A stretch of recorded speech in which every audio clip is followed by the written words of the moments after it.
As the business consultant and strategist, and also as the CEO of Empowering Consulting Services, we get to see a lot of business plan and executive summary. And so I wanted here to discuss four mistakes, four things that I see missing almost every time, which is kind of very annoying. As you know, when you submit a business plan to get funding or financing, well, you are in competition with hundreds, perhaps thousands of other files that are also submitted for the same purpose. So evidently your file has to be the best file out there in order to grab the attention, to also make certain that the investor finds it interesting to put his money into your business.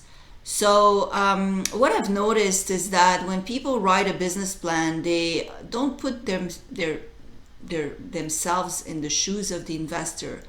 It's almost like they present themselves often very primitively, as if they would they kind of take for granted that the other person might not know what they're about, what they do, or they go into deep details of their entire organization from the get-go, which of course makes us feel lost, confused, and lack of clarity evidently equals to lack of interest.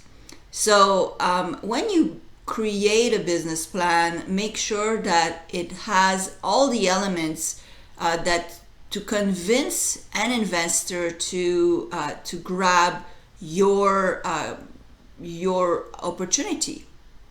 And so when you write a business plan, think what the investor wants to see and not who you are and what you want to show. Also remember that you will be in competition with a lot of other people, and that usually an investor will not spend that much time looking at your file. He won't read through the entire file to figure out what exactly you want from him and where you're going with this and what where your business is at exactly right now. So to give you the four mistakes that I really see all the time, like so frequently, even with business plans that seem to be like so detailed and so seemingly professionally done. So I want to help you so you don't make those mistakes.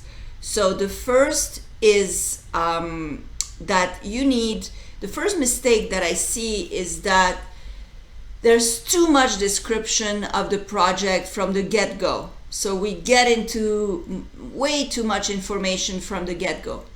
Remember that the investor will have very little time to go through your file at first. If he finds an interest, of course, he will ask for more information. He will dig deeper into your business and your file, and he will do his due diligence as well. But the first thing that an investor looks at is the first page, and that first page has to be very I'd say very summarized, very clear, and just a brief introduction of exactly what you want, where you're going, where your project is at, and what you want from him and what you're ready to give in exchange to what you want. So for the people who like to watch Shark Tank, as you see at the beginning of Shark Tank, they don't immediately start talking about all the details of their company, because that would automatically get them a boot out. What they do is they explain how much they need, brief summary of what the company is, who they are, and what they're giving in exchange. So that's what you really should see on the first page. Just a very brief summary. Also, it is quite important to show if it's a brand new company, if it's an idea with no sales, if you already have sales, if you already are in the market, if so, how long you've been in the market, what's your profit margins, etc.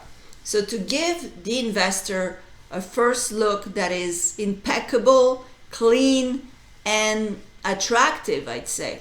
So that's the first mistake I see, is the details, too much details of the project from the get-go. The second mistake that I see, and I'm really surprised because I see it so many times, is that within the business plan or the executive summary, there is no ask. There's nothing or just a sentence about the amount of money somebody's asking for. So it's almost like they're shy, or they don't think it's important to say how much they need, or they don't even know how much they want. I mean, an investor is there to invest, okay? He's not there to read a novel. He's not there to read a plan just for the fun of it, okay? He has many things to do. And so he wants to know, okay, so what do they want from me? How much are they asking? It's important, evidently, to seek the investor that's the most appropriate for your kind of ask. Some investors only do over 60 million. Some only do, small loans, small private equity. So there's a huge variety of investors out there, and there's also a huge variety of interest of investors out there. So some investors, they will only do technology. Some will only do real estate. So you have to know also that, well, does my investor or private equity or angel or financier, that person that I'm going to reach out to, is my business the kind of business that they usually have in their portfolio? So that's also something that's important, because you don't want to waste your time, you don't want to waste their time. So put the ask immediately from the first page, in the introduction, in the first page of executive summary. Put, what do you need? What do you want? How much? And I'd say, I have another example that happens quite often, is people who are either too shy or too afraid, or they don't want to go too big, and they don't give the proper ask. They ask too little for the potential of the company, or what the company is already making, or what the company is about. And that's also dangerous, because if you put too little of an ask, well, the investor's going to notice it and think that's kind of fishy. Why are they asking so small? What's the problem with this file? So they're also going to know something is wrong if you don't put enough money as an ask. So it's important to know exactly how much you really want, and where and how that money is going to be spent. So they're not just going to give you a check for $10 million and wish you well. They want to know, what are you going to do with that money?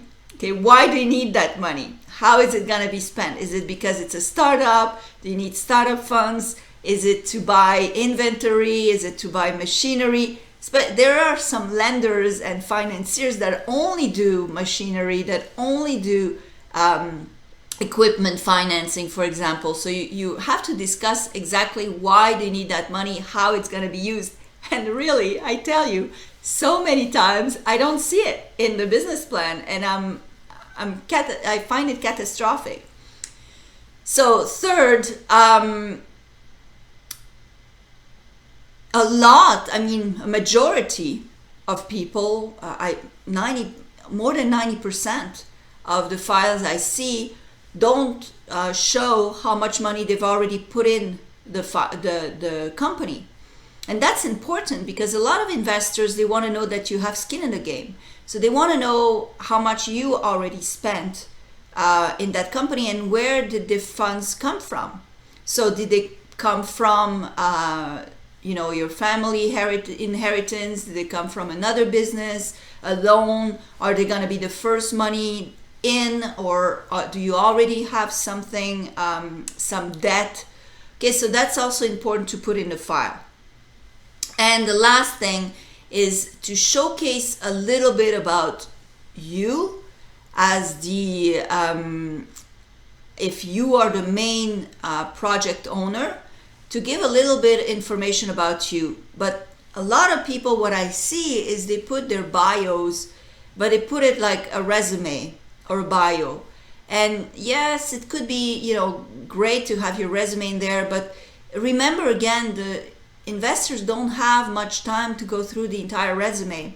What they want to see is a few lines, a few dots saying, well, this pointers, these were my successes in the past. This is what's connected to my experience, to what I need, why I need the money for right now. This is how you are, Mr. Investor, sure that I have some experience in this already, or explain if you don't have experience at all, explain who you're gonna hire or who is your partner who has the experience you need. So those are the 4 elements that are really important to remember putting into your business plan, because for sure without those 4, you're gonna be kicked out. You're gonna get the boot. And lastly, it needs to be well presented. Okay, so spacious, breathing. There's graphic in it that needs to be attractive. I saw some presentations that were just, aerial letters, black on white, and it was so hard to read because it was so boring. So you need to put it so that it's very visual, entertaining, because it's the first and possibly the last impression an investor will have of you. So it's like going to an interview and wearing jeans, dirty jeans and a worn out t-shirt and hoping you're gonna get the CEO job. You have to put as much in the form as in what is in the file. So that is very important. Organize it well, have the executive summary with a little, summary of what pages to look, from the get-go, so they know where to go to look for what information they need. Put it lively, put your passion in it, put it so that they feel that how passionate you are about your project. I hope this helps. If you need more information, of course, come on my website, slavikabogdanov.com. I'm a business consultant. I'm a film producer as well. So I've been there trying to get funding. And that's actually how I got into helping other companies getting funded, just because I I developed 100, possibly thousands of contacts in the field of investing, fundraising, hedge funds, financiers, lenders, angel investors, private equity, name it. So that's when I started to think maybe I can help others find money as well.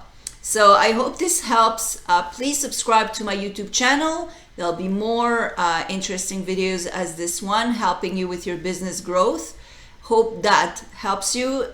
Again, email me or go on my website. I'm giving away actually a free book, my 40th book. I wrote 40 so far. It's called From Bankruptcy to Millionaire. So it could be interesting for you. It's basically the entire book is tools, and practical advice on how you can go anywhere, you can reach any goal. And that's the tools I use to get where I am, and it's free. So, take advantage of it. And the link is right below. So I hope this helps. Share this video, subscribe. I think there's a little bell now that you need to touch to be a subscriber on the channel. And hope this helps. Please leave your comments if you have any questions. And if you need my help, well, you can go on the website and of course book at least one consulting session. Thank you so much and have a fabulous day.